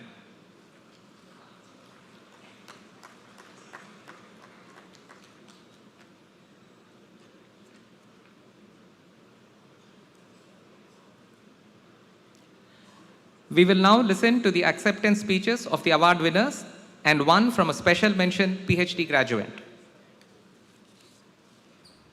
Good morning to everyone present here, the chief guest, guest of honor, the chairman, board of governors, the director, members of the Senate, faculty members, proud parents, and my fellow graduating class of 2025. I am deeply honored to have received the President of India Prize and the Bharat Ratna M. Vishweshwaraya Memorial Prize. These awards are a reflection of the invaluable support and guidance I have received throughout my journey at IIT Madras. IIT Madras has been monumental in providing me with the opportunity and the platform and the environment for me to grow both professionally and personally by doing whatever I love. To begin with, I would like to thank my family members for their constant encouragement and love throughout my academic journey. The learning atmosphere here at IIT Madras is truly exceptional. I am sincerely thankful to the professors who have shaped my understanding through their coursework here. I am extremely grateful to Professor Anjan Chakravarti, Professor Shankaran Anirudhan, Professor Abhishek Chatterjee, and Professor David Koil Pillai for mentoring me and guiding me throughout my research endeavors here. I am also thankful to my team at IITM SAT for helping me grow in a collaborative atmosphere. My journey remains incomplete if I don't thank my peer group, specifically my wingmates, Godavari 301 to 310 and 364, for their companionship, which has made my journey both joyful and memorable. In conclusion, I would like to finally congratulate all my fellow graduates and their families on this momentous occasion and wish them success for their professional careers. Have a great day. Thank you. I am deeply honored to receive the Institute Merit Prize for securing the highest CGPA across all dual degree programs. It was a wonderful surprise for me when Dean Academic Courses, Professor Pratap, personally called to congratulate me for this a few days ago. However, this would not have been possible without the constant support of my friends, professors, and family. When I first joined IIT Madras, I had never thought that one day I would be standing here accepting this prize. The first 3 semesters of my college life were completely online, and I remember being very shy, interacting with very few of my batchmates. But when I came to campus, things changed quickly. To all my friends from my hostels, right from Jamuna to Kaveri to Alaknanda, the table tennis team, and my CFTC lab mates, they have truly made this journey at IIT Madras memorable. I would also like to express my gratitude to all my professors for their amazing courses and guidance that have inspired me to pursue a PhD after completing my dual degree. I would especially like to thank my dual degree project advisor, Professor Vagesh, for his valuable guidance and support throughout my final year. I am also thankful to IIT Madras for the academic excellence prizes that I received over the last 3 institute days, and these have motivated me to strive for academic excellence. Last but not the least, I would like to thank my parents and my sister for their unconditional love and support throughout the time I was away from my home. A special thanks to my grandparents who have flown all the way from Australia just to attend my convocation. Finally, I would like to congratulate all my fellow graduates, and I wish everyone all the very best as we step into the next chapter of our lives. Thank you. This speech is a call to inaction, where I shall take a couple of minutes to reflect on my journey so far and thank those who have made it memorable. First people to thank, without a doubt, are my parents and my sister Roshni, who have been a pillar for support throughout my life. They have always been there for me and are my biggest cheerleaders, and I could not thank them enough for it and for the great food that has sustained me. Similarly, I would like to thank my grandparents. From playing cricket with them to getting an award at this stage, I'm sure it's a dream come true for them. I think some of the best memories one makes is with their wing, and my wing is no exception. Special shout out to Aditya, Anvit, Harinder, Keshav, Nikhil, Prahalad and Sanjeev, with whom I share core memories. From late night rants to mid-intern rants, from career advice to certain bicycle related events. Thank you for always being there. Let's not forget, manifesting is real. Clubs are a second home for everybody in Insti, and for me, it is the Quiz Club and the Oratory Club. Quiz Club holds a special place in my heart, and winning Nihil twice is something that I shall cherish forever. But the Gaj Gang holds a special place in my heart, especially my co-course, Parth, Anvit and Prahalad, and the first cohort, Nidan, Nitish, Naufal, Meg, Prajwal. Thank you for being a place of sanity within the club. Let's keep the true Barth Scholarship and the Meg Griffin Ideathon rolling for years to come. Secondly, Oratory Club. I've seen this club grow from its nascent stages to its present form, but my cohort, Joel, Samyukta, Sanjeev and Shilakshmi hold a close place in our hearts. I shall always remember our 2 a.m. Google Meets, to our insane runs at Nalsar, CUPD and Inter-IIT, to our insanely fun sessions at local Chennai Fest. I shall treasure each one of them. Thank you for showing me that sometimes Icarus can fly. Quick shout out to my hostel, Narmada. Though I ran for the position of Technical Affairs Secretary, my biggest contribution shall be in bringing Litsock home for 2 times in a row. Narmada, Narmada, Vijay Sarvada. I'd like to thank my guide, Dr. Karthik Raman, from the YRF project to my dual degree thesis. He has always been a mentor, a guide. Thank you so much, sir, for that. I'd also like to thank Dr. Lakshman Krishnamurthy at Yale for giving a third year from India the opportunity to conduct path-breaking research. I'd be remiss if I do not thank the institute for where I am today.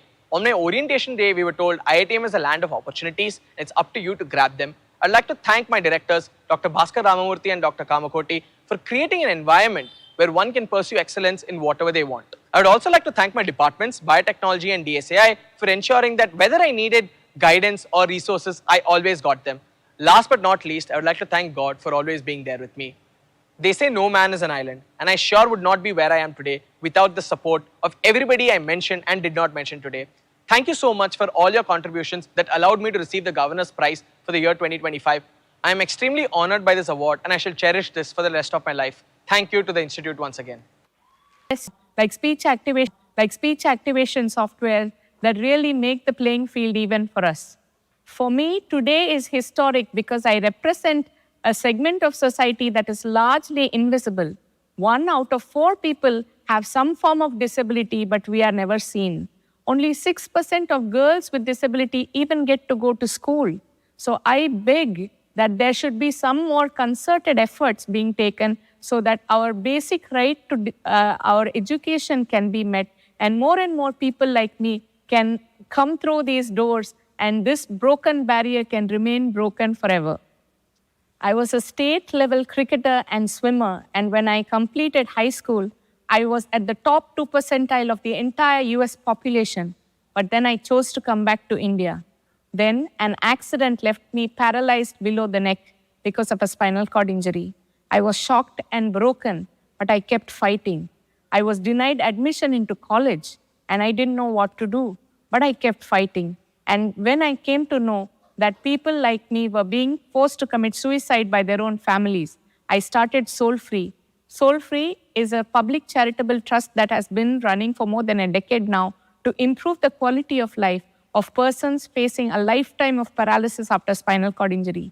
Soul Free is supporting more than 3,000 families today, and we have established India's first integrated spinal rehabilitation center at Tiruvannamalai. The Soul Free Inspire Center is transforming the lives of millions and ensuring that they are able to lead lives that are self-reliant from a physiological, psychological, and socio-economic perspective. If I can transform 3,000 lives, each of you can do so much more.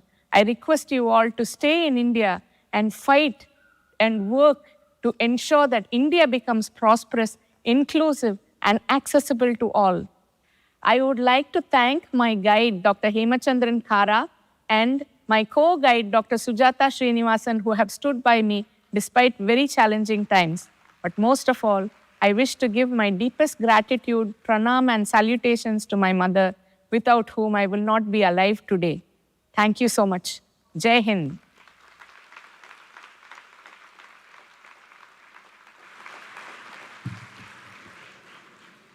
Graduates of the year, I charge you that in thought, word, and deed,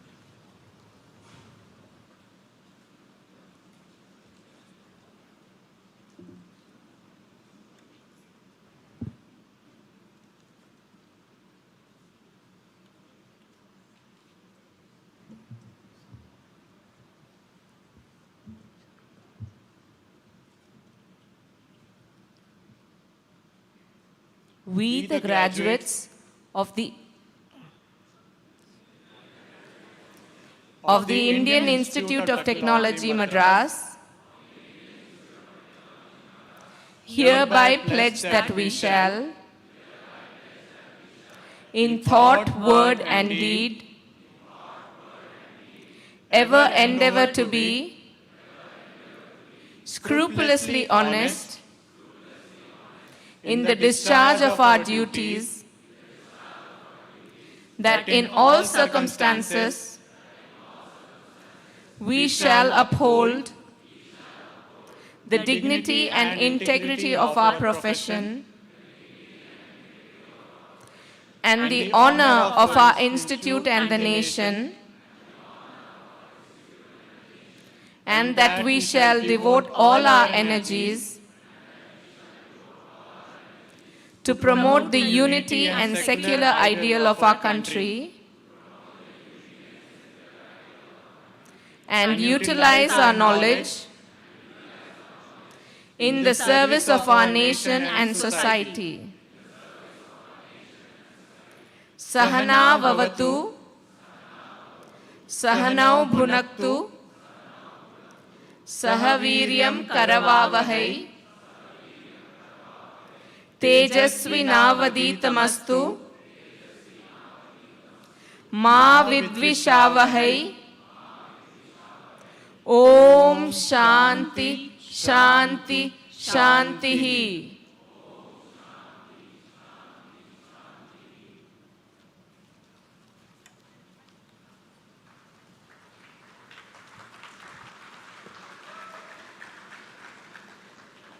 On behalf of all those assembled here, I request the director to give a memento to the chief guest and the guest of honor.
I declare the convocation closed.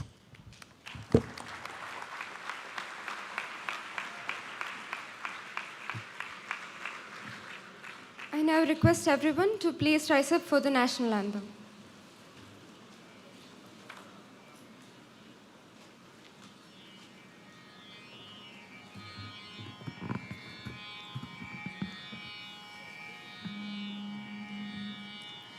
जनगण मन अधिनायक जय हे भारत भाग्य विधाता पंजाब सिंध गुजरात मराठा द्राविड उत्कल बंगा विंध्य हिमाचल यमुना गंगा उच्चल जलधि तरंगा तव शुभ नामे जागे तव शुभ आशीष मागे गाहे तव जय गाता जनगण मंगलदायक जय हे भारत भाग्य विधाता जय हे जय हे जय हे जय जय जय जय हे